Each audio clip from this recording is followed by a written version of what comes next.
നമസ്കാരം. കേരളത്തിൽ ഒരുപാട് വാഹനാപകടങ്ങൾ നടക്കുന്നുണ്ട്. അതിലൂടെ ഒട്ടേറെ പേർ മരണപ്പെടുന്നുമുണ്ട്.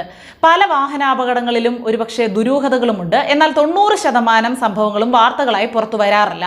എന്നാൽ ബാലഭാസ്കറിന്റെ മരണം വലിയ വാർത്തയായി വീണ്ടും അതിന്റെ ചർച്ചയും ആവർത്തിക്കപ്പെടുന്നുണ്ട് പല സാഹചര്യങ്ങളിലും. ഒരുപാട് ആരാധകരുള്ള, ഒരുപാട് പേർ ഇഷ്ടപ്പെടുന്ന ഒരു പ്രതിഭയായതുകൊണ്ട് തന്നെയാണ് അദ്ദേഹത്തിന്റെ മരണത്തിൽ എന്തെങ്കിലും ദുരൂഹതയുണ്ടോ, അത് പുറത്തു വരണം, എന്താണ് സംഭവിച്ചതെന്നൊക്കെ അറിയാൻ പൊതുസമൂഹം ഒരു ശുഷ്കാന്തി കാണിക്കുന്നതും ഒരാകാംക്ഷ കാണിക്കുന്നതും. ബാലഭാസ്കറിന്റെ ഭാര്യ ലക്ഷ്മി ഇന്നലെ ഒരു മാധ്യമത്തിന് കൊടുത്ത ഇന്റർവ്യൂ കണ്ടു.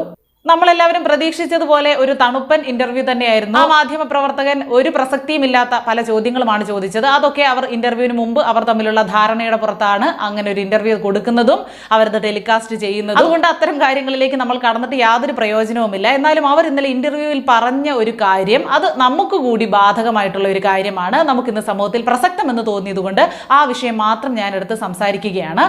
ഗ്ലാസ് കയറ്റിയിട്ട് നമ്മൾ ഓടി വരികയാണല്ലോ. എത്ര സ്പീഡിലാണെന്ന് എനിക്കറിയില്ല, പക്ഷെ അത്യാവശ്യം സ്പീഡിൽ ഹൈവേയിൽ വരുന്ന വണ്ടിയാണല്ലോ. ഈ അപകടത്തിന് ശേഷം മോട്ടോർ വാഹന വകുപ്പ് ഉദ്യോഗസ്ഥർ പരിശോധിച്ചപ്പോഴും കണ്ടെത്തിയിരുന്നു 120 മുകളിൽ വാഹനത്തിന് സ്പീഡ് ഉണ്ടായിരുന്നു എന്ന് കണ്ടെത്തിയിട്ടുണ്ട്. അവരോടൊപ്പം ഒരു കുഞ്ഞുകൂടി യാത്ര ചെയ്തിരുന്നു, ഈ ബാലഭാസ്കറിന്റെയും ലക്ഷ്മിയുടെയും കുഞ്ഞ്.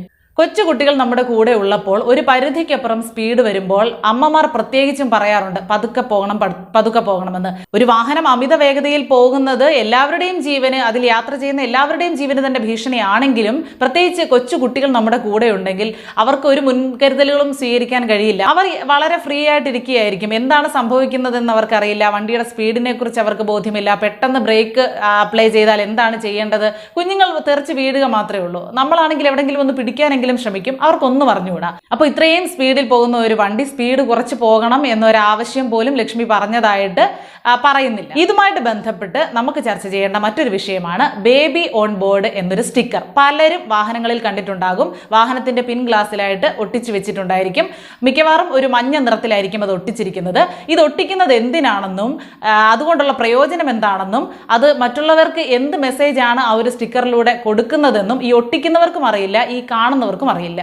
കുഞ്ഞുങ്ങളുമായിട്ട് യാത്ര ചെയ്യുമ്പോൾ പിറകെ വരുന്ന വാഹനങ്ങൾ കുറച്ച് പരിഗണന തന്നു തന്നെ നമ്മുടെ പിറകെ വരണം. പെട്ടെന്ന് ചിലപ്പോൾ നമ്മൾ ബ്രേക്ക് ചവിട്ടിയേക്കാം, അല്ലെങ്കിൽ വാഹനം വളരെ കുറഞ്ഞ സ്പീഡിൽ മാത്രമേ പോകുകയുള്ളൂ, എപ്പോഴും വേണമെങ്കിലും വാഹനം ഒന്ന് ചവിട്ടിയേക്കാം എന്നൊക്കെയുള്ള ഒരു മെസ്സേജാണ് ഈ ഒരു സ്റ്റിക്കറിലൂടെ തരുന്നത്. കുഞ്ഞ് അകത്തുണ്ട്, പുറകെ വരുന്ന ആൾക്ക് ഒരു കരുതലോടെ വേണം ഓടിച്ചു വരാൻ എന്നാണ്. പക്ഷെ ഈ ഒരു സ്റ്റിക്കറിന്റെ ഔചിത്യം എത്രത്തോളമാണെന്ന് എനിക്ക് മനസ്സിലാകുന്നില്ല.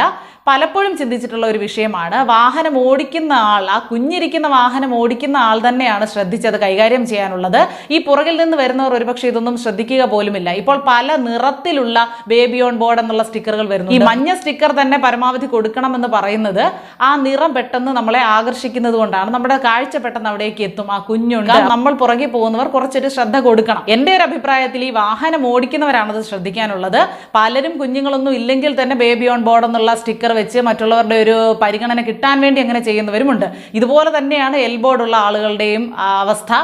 എൽബോർഡ് ഒട്ടിക്കുന്നത് കുറച്ച് പുറകിൽ നിന്ന് വരുന്നവർ അമിതമായിട്ടൊക്കെ ഹോൺ അടിച്ചാൽ, ഈ എൽബോർഡൊക്കെ ഉള്ളവരാണെങ്കിൽ പഠിച്ചു തുടങ്ങുന്നതേ ഉള്ളായിരിക്കും. ആ ഡ്രൈവർമാർക്ക് പെട്ടെന്നൊരു കൺഫ്യൂഷൻ ഉണ്ടാകും, അവർക്കൊരു ടെൻഷൻ ഉണ്ടാകും.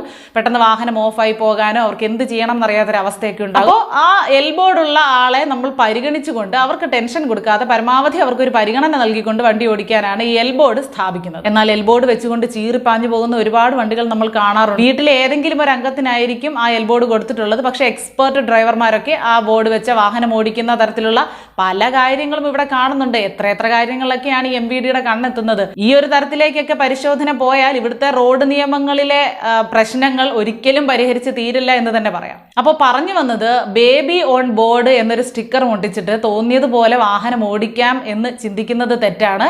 പുറകിൽ നിന്ന് വരുന്നവർ ഈ ഒരു ബോർഡ് കണ്ട് എനിക്കൊരു പരിഗണന തരും, എനിക്ക് എങ്ങനെ വേണമെങ്കിലും വാഹനം ഓടിക്കാം, എൻ്റെ സൗകര്യപ്രദമായിട്ടുള്ള രീതിയിൽ എനിക്ക് വാഹനം ഓടിക്കാം എന്നൊന്നും ചിന്തിക്കരുത്. കൊച്ചു കുട്ടികളുമായി യാത്ര ചെയ്യുന്നവർ പ്രത്യേകം ശ്രദ്ധിക്കേണ്ട ഒരു കാര്യം, നമുക്ക് പ്രത്യേകിച്ച് കുട്ടികൾക്കായുള്ള സീറ്റും മറ്റ് സജ്ജീകരണങ്ങളും ഒന്നും നമ്മുടെ നാട്ടിൽ ഇപ്പോൾ നിലവിലില്ല. അങ്ങനെ ഒരു നിയമത്തെക്കുറിച്ച് കേന്ദ്രത്തിൽ നിന്നൊരു അഭിപ്രായം വന്നപ്പോഴേ നമ്മുടെ മന്ത്രി ഇവിടെ പറഞ്ഞിരുന്നു ഇവിടെ അതൊന്നും നടക്കില്ല എന്നുള്ളത്.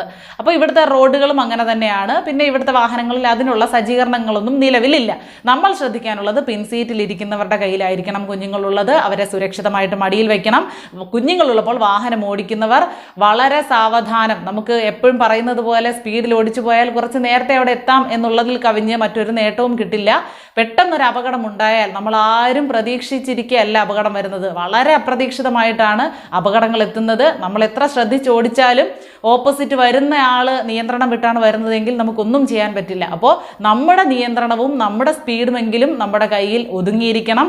നമുക്ക് നിയന്ത്രിക്കാൻ കഴിയുന്ന രീതിയിലായിരിക്കണം. ചെറിയൊരു സ്പീഡിലൊക്കെ പോയാൽ നമ്മൾ പെട്ടെന്ന് ചവിട്ടി നിർത്തിയാലും ഗുരുതരമായിട്ടുള്ള ഒരു ആഘാതം അല്ലെങ്കിൽ തലയിടിക്കുക അങ്ങനെയുള്ള പ്രശ്നങ്ങളൊന്നും ഉണ്ടാകില്ല. ഇപ്പോൾ ഈ ബാലഭാസ്കറിന്റെ കേസാണെങ്കിലും ക്രൈംബ്രാഞ്ച്, CBI ഉൾപ്പെടെ എല്ലാവരും അന്വേഷിച്ചിട്ടും അവസാനം അവർ പറഞ്ഞിരിക്കുന്നത് അമിത വേഗത തന്നെയാണ് എന്നാണ്. പ്രത്യേകിച്ച് ഹൈവേയിലൊക്കെ കയറി കഴിയുമ്പോൾ നമുക്ക് ഏത് സ്പീഡിലും പോകാം എന്നൊന്നും ചിന്തിച്ചുകൂടാ. എപ്പോൾ വേണമെങ്കിലും എന്ത് വേണമെങ്കിലും സംഭവിക്കാം. എത്ര എക്സ്പേർട്ട് ഡ്രൈവർ ആയിരുന്നാലും ഒരു സ്പീഡിനപ്പുറം പോയി കഴിഞ്ഞാൽ പെട്ടെന്ന് വണ്ടി നമ്മുടെ കയ്യിൽ നിൽക്കണമെന്നില്ല. അതെല്ലാവരും ശ്രദ്ധിക്കുക. പ്രത്യേകിച്ച് കുഞ്ഞുങ്ങളുമായിട്ട് പോകുന്നവർ വെറുതെ ബേബി ഓൺ ബോർഡ് എന്നൊരു സ്റ്റിക്കർ ഒട്ടിച്ചാൽ നമ്മുടെ ജോലി കഴിഞ്ഞു, നമുക്ക് എങ്ങനെയും വണ്ടി ഓടിക്കാം എന്ന് കരുതരുത്. സമൂഹത്തിലുണ്ടാകുന്ന ഓരോ വിഷയങ്ങളും പ്രശ്നങ്ങളും നമുക്ക് പഠിക്കാനുള്ള ഓരോ പാഠങ്ങളാണ്.